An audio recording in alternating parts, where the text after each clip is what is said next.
ባለፈው የክፍል 1 የመጽሐፍ ቅዱስ ጥናታችን በኦሪት ዘፍጥረት ምዕራፍ 1 ቁጥር 1 የተጻፈውን ጥቅስ ማለትም በመጀመሪያ እግዚአብሔር ሰማያትንና ምድርን ፈጠረ የሚለውን ያጠናን ሲሆን በጥናታችን ማጠቃለያ ሰማያት መጀመሪያ መፈጠራቸውን፣ ሰማያት ሲል ከአንድ በላይ ሰማይ መኖሩን እንደሚያመለክትና መጽሐፍ ቅዱስን ስንመረምር ደግሞ 3 ሰማያት መኖራቸውን እንደተረዳን፣ ምድር ከሰማያት በመቀጠል መፈጠሯን፣ መላእክትም የተፈጠሩት ምድር ከመፈጠሯ በፊት እና ሰማያት ከተፈጠሩ በኋላ መሆኑን አጥንተናል። በዛሬው የክፍል 2 የመጽሐፍ ቅዱስ ጥናታችን ከኦሪት ዘፍጥረት ምዕራፍ 1 ከቁጥር 2 እንጀምራለን። ኦሪት ዘፍጥረት ምዕራፍ 1 ቁጥር 2 ምድርም ቅርጽ የለሽና ባዶ ነበረች፣ የምድርን ጥልቅ ስፍራ ሁሉ ጨለማ አውጦት ነበር፣ የእግዚአብሔርን መንፈስ በውኆች ላይ ሰፎ ነበር። ምድር መጀመሪያ ስትፈጠር ቅርጽ አልባ እንደነበረች፣ በላዩዋ ላይም ምንም ፍጥረት እንዳልነበረ፣ ምድርም በጨለማ የተከበበች መሆኑን፣ ምድርም ስትፈጠር ጨለማ ተፈጥሮ እንደነበር እናያለን። ጨለማ ከብርሃን አለመኖር የሚከሰት እንደመሆኑ መጠን መንፈሳዊም ሊሆን እንደሚችል ወደፊት የሐዋርያው ዮሐንስን ወንጌል እና መልእክቶች ስናጠና ማስተዋል እንችላለን። ሰማያትና ምድር ሲፈጠሩ ልክ እንደ ጨለማ ሁሉ ውሃም ተፈጥሮ እንደነበር፣ በሰማያትና ምድር መካከል ያለው ስፍራ በውሃ የተያዘ እንደሆነ ከላይ ከቀረበው የእግዚአብሔር መንፈስ በውኆች ላይ ሰፎ ነበር ከሚለው ጥቅስ ለመረዳት እንችላለን። ኦሪት ዘፍጥረት ምዕራፍ 1 ቁጥር 3 ከዚያም እግዚአብሔር ብርሃን ይሁን አለ፣ ብርሃንም ሆነ። ይሁን አለ ሲል ቃልን አውጥቶ ተናገረ ማለት ሲሆን የእግዚአብሔር ቃል ደግሞ ልጁ ክርስቶስ ኢየሱስ መሆኑን ሐዋርያው ቅዱስ ዮሐንስ በዮሐንስ ወንጌል ምዕራፍ 1 ከቁጥር 1 እስከ 5 ላይ የተጻፈውን እንመልከት። ይኸውም በመጀመሪያ ቃል ነበር፣ ቃልም ከእግዚአብሔር ጋር ነበር፣ ቃልም እግዚአብሔር ነበር። እርሱም በመጀመሪያ ከእግዚአብሔር ጋር ነበር። ሁሉ ነገር በእርሱ ተፈጥሯል፣ ከተፈጠረው ሁሉ ያለ እርሱ የተፈጠረ ምንም የለም። ሕይወት በእርሱ ነበረች፣ ይህች ሕይወት የሰው ብርሃን ነበረች። ብርሃኑም በጨለማ ያበራል፣ ጨለማውም አላሸነፈውም። እግዚአብሔር አብ አባት በዘፍጥረት ምዕራፍ 1 ቁጥር 1 እንደተገለጸው፣ እግዚአብሔር መንፈስ ቅዱስ በዘፍጥረት ምዕራፍ 1 ቁጥር 2 እንደተገለጸው እና እግዚአብሔር ወልድ በዘፍጥረት ምዕራፍ 1 ቁጥር 3 ላይ እንደተገለጸው በፍጥረት ሂደት ላይ መሳተፋቸውን እናያለን። ይህም ስለ ሥላሴ ምስጢር ይነግረናል። የሥላሴ ምስጢር የረቀቀና ከኛ አእምሮ በላይ ነው። ስለ ሥላሴ ወደፊት ከመጽሐፍ ቅዱስ የተማርነውን በሌላ ፕሮግራም እናቀርብላችኋለን። ኦሪት ዘፍጥረት ምዕራፍ 1 ቁጥር 4 እግዚአብሔርም ብርሃኑ መልካም እንደሆነ አየ፣ ብርሃኑንና ጨለማን ለየ። ኦሪት ዘፍጥረት ምዕራፍ 1 ቁጥር 5 እግዚአብሔር ብርሃኑን ቀን ጨለማውንም ሌሊት ብሎ ጠራው፣ መሸ ነጋም የመጀመሪያ ቀን። ከላይ እንደተመለከትነው ብርሃን፣ ፀሐይ፣ ጨረቃና ከዋክብት ከመፈጠራቸው በፊት መፈጠሩን፣ ቀንና ሌሊትም ፀሐይ፣ ጨረቃና ከዋክብት ከመፈጠራቸው በፊት እንደተፈጠሩ እናስተውላለን።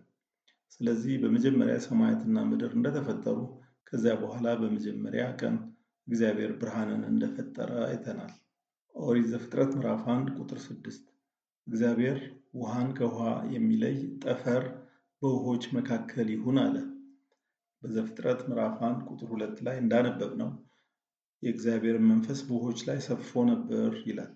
በኦሪት ዘፍጥረት ምዕራፍ 2 ከቁጥር 5 እና ቁጥር 6 ስንመለከት ወደፊት በመጀመሪያ ምድር ስትፈጠር ዝናብ እንደሌለ፣ እንደማይዘንብ፣ ጉም ወይም ደመና የመሬትን ገጽ እንደሸፈነና መሬትን ያጠጣ እንደነበር ተጽፎ እናያለን። ከዚህ የምንረዳው ውሃ በጉም ወይም በደመና መልኩ ከሰማይ እስከ ምድር ያለውን ስፍራ ይዞ እንደነበር እንረዳለን። ኦሪት ዘፍጥረት ምዕራፍ 1 ቁጥር 7 እግዚአብሔርም ጠፈርን አድርጎ ከጠፈሩ በላይ እና ከጠፈሩ በታች ያለውን ውሃ ለየ፣ እንዳለውም ሆነ። ከምድር እስከ ሰማይ ተበትኖ ይገኝ የነበረው ውሃ እግዚአብሔር ጠፈርን አድርጎ ከሁለት እንደከፈለው እንረዳለን። ኦሪት ዘፍጥረት ምዕራፍ 1 ቁጥር 8 እግዚአብሔር ጠፈርን ሰማይ ብሎ ጠራው፣ መሸ ነጋም ሁለተኛ ቀን። ስለዚህ በሁለተኛው ቀን እግዚአብሔር አምላክ ጠፈርን እንደፈጠረ፣ ከጠፈር በላይና ከጠፈር በታች ያለው ውሃ እንደተለየ እንደተከፈለ አይተናል። ኦሪት ዘፍጥረት ምዕራፍ 1 ቁጥር 9 ከዚያም እግዚአብሔር ከሰማይ በታች ያለው ውሃ በአንድ ስፍራ ይከማች፣ ደረቁም ምድር ይገለጥ አለ። እንዳለውም ሆነ። ኦሪት ዘፍጥረት ምዕራፍ 1 ቁጥር 10። እግዚአብሔርም ደረቁንም ምድር የብስ፣ በአንድነት የተሰበሰበውንም ውሃ ባህር ብሎ ጠራው። እግዚአብሔር ይህ መልካም እንደሆነ አየ። ከሰማይ በታች ያለው ውሃ ምድርን በሙሉ ሸፍኖ እንደነበር እና በኋላ ወደ አንድ ስፍራ እንዲከማች እንዲሰበሰብ ደረቁ መሬት እንዲገለጥ እግዚአብሔር አምላክ እንዳደረገ እናስተውላለን። ኦሪት ዘፍጥረት ምዕራፍ 1 ቁጥር 11። እግዚአብሔርም ምድር እጽዋትንም እንደየወገናቸው ዘር የሚሰጡ ተክሎችንና በምድር ላይ ዘር ያዘሉ ፍሬ የሚያፈሩ ዛፎችን እንደየወገናቸው ታብቅል አለ። እንዳለውም ሆነ። ኦሪት ዘፍጥረት ምዕራፍ 1 ቁጥር 12። ምድር እጽዋትን እንደየወገናቸው ዘር የሚሰጡ ተክሎችንና በውስጣቸው ዘር ያለባቸው ፍሬ የሚያፈሩትን ዛፎች በየወገኑ አበቀለች። እግዚአብሔርም ይህ መልካም እንደሆነ አየ። ኦሪት ዘፍጥረት ምዕራፍ 1 ቁጥር 13። መሸ ነጋም ሦስተኛ ቀን። ስለዚህ በሦስተኛው ቀን ከሰማይ በታች ያለው ውሃ እንደተሰበሰበ እና ባህር እንደተፈጠረ፣ የተገለጠውም ደረቅ መሬት የብስ እንደተባለ፣ ምድርም የተለያዩ እጽዋትን እንድታበቅል በእግዚአብሔር እንደታዘዘች እና ይህም መፈጸሙን ተመልክተናል። ኦሪት ዘፍጥረት ምዕራፍ 1 ቁጥር 14። ከዚያም እግዚአብሔር ቀኑን ከሌሊት እንዲለዩ የዓመት ወቅቶችን ቀናትና ዓመታት የሚጀምሩበትንም እንዲያመለክቱ ኦሪት ዘፍጥረት ምዕራፍ 1 ቁጥር 15 ለምድር ብርሃንን የሚሰጡ ልዩ ልዩ ብርሃናት በሰማይ ይሁኑ አለ። እንዳለውም ሆነ። ኦሪት ዘፍጥረት ምዕራፍ 1 ቁጥር 16። እግዚአብሔር ለምድር ብርሃን ይሰጡ ዘንድ ሁለት ታላላቅ ብርሃናት አደረገ። ታላቁ ብርሃን በቀን እንዲሰለጥን፣ ታናሹ ብርሃን በሌሊት እንዲሰለጥን አደረገ። እንዲሁም ከዋክብትን አደረገ። ኦሪት ዘፍጥረት ምዕራፍ 1 ቁጥር 17። ለምድር ብርሃን እንዲሰጡ እነዚህን በሰማይ ጠፈር አኖራቸው። ኦሪት ዘፍጥረት ምዕራፍ 1 ቁጥር 18። ይኸውም በቀንና በሌሊት እንዲሰለጥኑ፣ ብርሃንን ከጨለማ እንዲለዩ ነው። እግዚአብሔርም ይህ መልካም እንደሆነ አየ። ኦሪት ዘፍጥረት ምዕራፍ 1 ቁጥር 19። መሸ ነጋም አራተኛ ቀን። ስለዚህ በአራተኛው ቀን እግዚአብሔር አምላክ ፀሐይን፣ ጨረቃን እና ከዋክብትን እንደፈጠረ እናያለን። ኦሪት ዘፍጥረት ምዕራፍ 1 ቁጥር 20። እግዚአብሔርም ውኆች ሕይወት ባላቸው በሕያዋን ፍጡራን ይሞሉ፣ ወፎች ከምድር በላይ በሰማይ ጠፈር ይብረሩ አለ። ኦሪት ዘፍጥረት ምዕራፍ 1 ቁጥር 21። በዚህ መሰረት እግዚአብሔር በባህር ውስጥ የሚኖሩ ታላላቅ ፍጡራንን፣ በውሃ ውስጥ የሚርመሰመሱ ሕይወት ያላቸውን ነገሮች ሁሉ እንደየወገናቸው፣ እንዲሁም ክንፍ ያላቸውን ወፎች ሁሉ እንደየወገናቸው ፈጠረ። እግዚአብሔርም ይህ መልካም እንደሆነ አየ።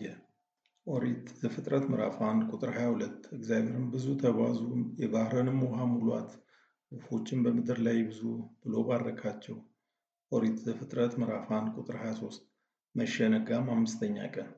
ስለዚህ በአምስተኛው ቀን በባህር ውስጥ የሚገኙ ፍጡራን በሙሉ እንደተፈጠሩ፣ የወፍ ዝርያዎችም እንደተፈጠሩ፣ የባህር ፍጡራን እና ወፎች እንዲባዙና እንዲበዙ እግዚአብሔር አምላክ እንደባረካቸው አይተናል። ኦሪት ዘፍጥረት ምዕራፍ 1 ቁጥር 24። እግዚአብሔር ምድር ሕያዋን ፍጡራንን እንደየወገናቸው፣ ከብቶችን፣ በምድር ላይ የሚሳቡ ፍጡራንን እና የዱር እንስሳትን እያንዳንዱን እንደ ወገኑ ታስገኝ አለ። እንዳለውም ሆነ። ኦሪት ዘፍጥረት ምዕራፍ 1 ቁጥር 25። እግዚአብሔር የዱር እንስሳትን እንደየወገናቸው፣ ከብቶችን እንደየወገናቸው፣ እንዲሁም በምድር ላይ የሚሳቡ ፍጡራንን እንደየወገናቸው አደረገ። እግዚአብሔርም ይህ መልካም እንደሆነ አየ። ኦሪት ዘፍጥረት ምዕራፍ 1 ቁጥር 26። እግዚአብሔር ሰውን በመልካችን በአምሳላችን እንስራ፣ በባህር ዓሦች፣ በሰማይ ወፎች፣ በከብቶች፣ በምድር ሁሉ ላይ እንዲሁም በምድር የሚሳቡ ፍጡራን ሁሉ ላይ ስልጣን ይኑራቸው አለ። ኦሪት ዘፍጥረት ምዕራፍ 1 ቁጥር 27። ስለዚህ እግዚአብሔር ሰውን በራሱ መልክ ፈጠረው፣ በእግዚአብሔር መልክ ፈጠረው፣ ወንድና ሴት አድርጎ ፈጠራቸው። ስለ ሰው አፈጣጠር በምዕራፍ 2 በዝርዝር እናያለን። ኦሪት ዘፍጥረት ምዕራፍ 1 ቁጥር 28። እግዚአብሔርም ብዙ ተባዙ፣ ምድርን ሙሏት፣ ግዟትም፣ የባህርን ዓሦች፣ የሰማይን ወፎች እንዲሁም በምድር ላይ የሚንቀሳቀሱትን ሕያዋን ፍጡራንን ሁሉ ግዟቸው ብሎ ባረካቸው። ኦሪት ዘፍጥረት ምዕራፍ 1 ቁጥር 29። እግዚአብሔርም እንዲህ አለ፣ በምድር ላይ ያሉትን ዘር የሚሰጡ ተክሎችን ሁሉ፣ በፍሬያቸው ውስጥ ዘር ያለባቸውን ዛፎች ሁሉ ምግብ ይሁኑላችሁ ዘንድ ሰጥቻችኋለሁ። ኦሪት ዘፍጥረት ምዕራፍ 1 ቁጥር 30። እንዲሁም ለምድር አራዊት ሁሉ፣ ለሰማይ ወፎች ሁሉ፣ በምድር ላይ ለሚንቀሳቀሱ ሕያዋን ፍጡራን ሁሉ ማንኛውም ለምለም ተክል ምግብ እንዲሆናቸው ሰጥቻለሁ እንዳለውም ሆነ። ኦሪት ዘፍጥረት ምዕራፍ 1 ቁጥር 31። እግዚአብሔርም ያደረገውን ሁሉ አየ፣ እነሆም እጅግ መልካም ነበር። መሸ፣ ነጋም፣ ስድስተኛ ቀን። ስለዚህ በስድስተኛው ቀን በምድር ላይ የሚኖሩ የዱርና የቤት እንስሳት በሙሉ እንደተፈጠሩ የሰውን ልጅ በመልኩና በአምሳሉ እግዚአብሔር እንደፈጠረው አይተናል። የዱር የቤት እንስሳት እንዲሁም የሰው ልጆች እንዲባዙና እንዲበዙ እግዚአብሔር አምላክ እንደባረካቸው፣ እጽዋትን ለእንስሳትና ለሰው ልጆች ምግብ እንዲሆኑ እግዚአብሔር አምላክ እንደሰጣቸው፣ የሰው ልጅ ምድርን፣ ባህርን እና እንስሳትን በሙሉ እንዲገዟቸው እግዚአብሔር አምላክ ስልጣን እንደሰጣቸው አይተናል።